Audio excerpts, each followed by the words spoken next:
राम मंदिर में चोरी नहीं डकैती हुई है। सुप्रिया श्रीनेत का केंद्र सरकार पर बड़ा हमला। नागपुर में प्रेस कॉन्फ्रेंस। नागपुर में आयोजित एक प्रेस कॉन्फ्रेंस में कांग्रेस की राष्ट्रीय प्रवक्ता सुप्रिया श्रीनाथे ने राम मंदिर निर्माण और उससे जुड़े वित्तीय मामलों को लेकर केंद्र सरकार और भाजपा पर तीखा हमला बोला। उन्होंने आरोप लगाया कि राम मंदिर में चोरी नहीं बल्कि डकैती हुई है और इस पूरे मामले की निष्पक्ष जांच की। नागपुर में पत्रकारों से बातचीत करते हुए कांग्रेस की राष्ट्रीय प्रवक्ता सुप्रिया श्रीनेत ने कहा कि भगवान श्री राम देश की आस्था के प्रतीक हैं, लेकिन उनके नाम पर जनता की भावना और धन का दुरुपयोग किया। उन्होंने आरोप लगाया कि मंदिर निर्माण से जुड़े वित्तीय लेन देन और जमीन खरीद में गंभीर अनियमितता हुई है। सुप्रिया श्रीनेत ने कहा कि कांग्रेस राम मंदिर का विरोध नहीं करती बल्कि भ्रष्टाचार और कथित वित्तीय अनियमितताओं का विरोध करती है। उन्होंने मांग की कि पूरे मामले की स्वतंत्र और निष्पक्ष जांच की जाए ताकि सच्चाई सामने आए। राम मंदिर में चोरी नहीं डकैती हुई है। इस पूरे मामले की निष्पक्ष जांच होनी चाहिए।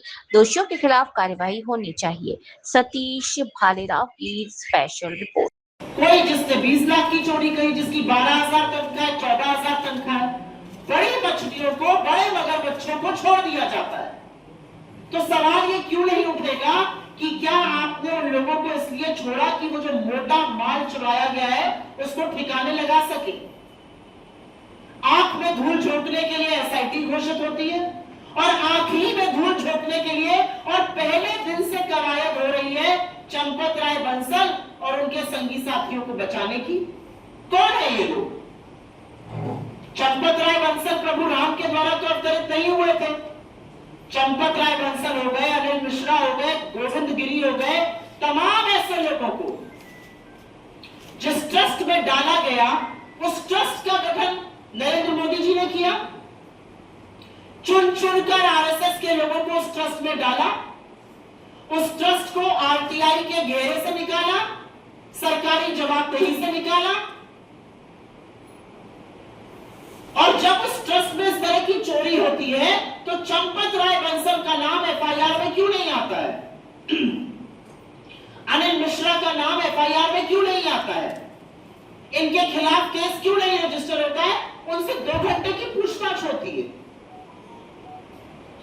आप किसी महकमे के सर्वे सर्वा, अयोध्या में चंपत राय बंसल सर्वे सर्वा थे और यहां पर चैनल मौजूद है। स्टिंग ऑपरेशन हुआ, व्यक्ति ने कहा इस्तीफे से क्या होता है, सारे डिसीजन तो वही ले रहे हैं।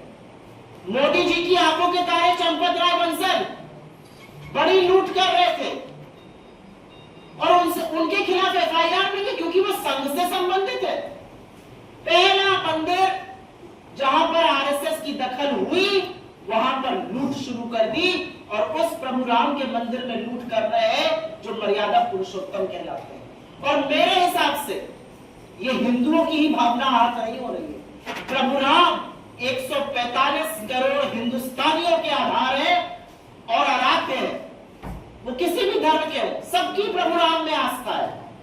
सत्य और गलत के बीच की धुरी प्रभु राम है, नैतिक और अनैतिक के बीच की धुरी प्रभु राम है, मर्यादा और अमर्यादा की धुरी प्रभु राम है। ऐसे प्रभु राम के मंदिर में इन लोगों ने लूट मचाई, खसोट मचाई। चंपत राय बंसल को क्लीन चिट कौन दे रहा है? उनका इस्तीफा मंजूर हो गया। उससे साफ साबित होता है कि चोरी हुई, ये माना गया और उनको क्लीन चिट दी जा रही है। क्यों क्लीन चिट दी जा रही है? क्योंकि आरएसएस के बड़े लोगों को बचाने की कोशिश हो रही है। जो कोषाध्यक्ष उनको बैठकर क्लीन चिट दे रहे हैं, उनसे आपके जैसे खोड़हार पत्रकार ने पूछा अपने काम के बारे में बताइए। उन्होंने बिना पलक झपकाए, जब मैंने उनको कल सुना तो मैं सन्न रह गई। उन्होंने कहा कि ऐसा है, मैं तो कुछ देखता नहीं था, 5 दिन के लिए एक आदमी को अयोध्या भेज देता था, वो जाके मेरा काम देख लेता था, मैं निश्चिंत रहता था। प्रभु राम का मंदिर हम सबके आराध्य, हजारों करोड़ों श्रद्धालुओं की आस्था का प्रतीक। लोगों ने अपना मंगल सूत्र तक वहां पर जाकर चढ़ाया और ये सीरियसनेस है श्रद्धालुओं के लिए, यह अपमान है भगवान का कि जी मैं तो देखता ही नहीं था, किसी और को भेज देता था 5 दिन के लिए। आपको क्या पता वो 5 दिन के लिए जाता था, ये वो भी जूम कॉल पर ऑडिट कर देता था। 40 दिन में 70 चोरियां पकड़ी गई। 40 दिन के अंदर 70 चोरियां हुई, 80 लाख जब्त हुआ। अब ये सोचिए कि 6 साल में कितनी चोरियां हुई होंगी। ये कहते हैं ना, गजनवी ने लूटा, आपने तो गजनवी को भी पीछे छोड़ दिया प्रभु राम के मंदिर में लूट मचाने में। और सबसे बड़ी बात, चंपत राय बंसल का इस्तीफा होता है, एक नए व्यक्ति को उसमें लाया जाता है। वो नए व्यक्ति जो है उस ट्रस्ट में शामिल किए गए। 145 करोड़ लोगों का देश है ये। वो नए व्यक्ति ऐसे दागदार, ऐसे जालसाज निकले कि उनके खिलाफ सीवीसी क्लियरेंस नहीं दे पाया और उनको नालको के सीएमडी पद से हटना पड़ा। 145 करोड़ के इस देश में आपको एक बेदाग व्यक्ति नहीं मिल रहा है प्रभु राम के ट्रस्ट में डालने के लिए।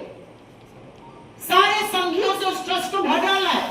मेरा आपका मानना है उस ट्रस्ट की विश्वसनीयता खत्म हो चुकी है। जो कृष्ण मोहन जी भी ट्रस्ट में आज महासचिव बनाए गए हैं, वो आरएसएस के पूर्वी उत्तर प्रदेश के प्रभारी थे। उनकी भी तो नाक के नीचे चोरी हुई। ये सब लोग आंखों पे पट्टी और मुंह में दही जमा कर तो बैठे नहीं थे। चोरी हो रही थी, आपने क्या किया? अब आप सर्वे सर्वा बन गए। एक चोर गया, दूसरा लुटेरा आया। ये असलियत है ट्रस्ट की। मैं उत्तर प्रदेश से आती हूँ। आधे लोग राम भरोसे, राम खिलावन, राम समझ, राम केवल, कोई ना कोई भगवान राम के नाम से जुड़ा हुआ है। उस देश में अगर भगवान राम के मंदिर में लूट होती है तो इसका अंदाजा लगाइए ये कितना बड़ा महापाप है।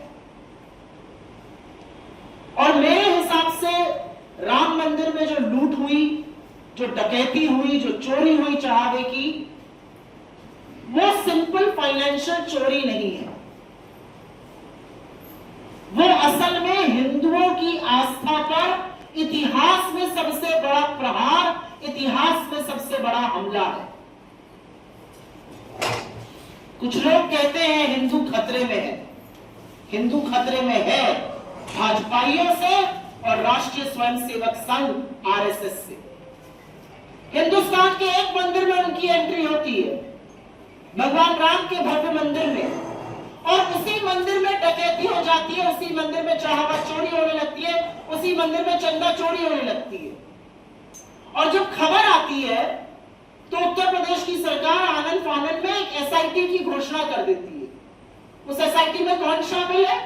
उत्तर प्रदेश सरकार के बाबू। वही बाबुओं की तफ्तीश करेंगे, वो कुछ लोगों से पूछताछ करेंगे और वो बाबू को रिपोर्ट दे देंगे।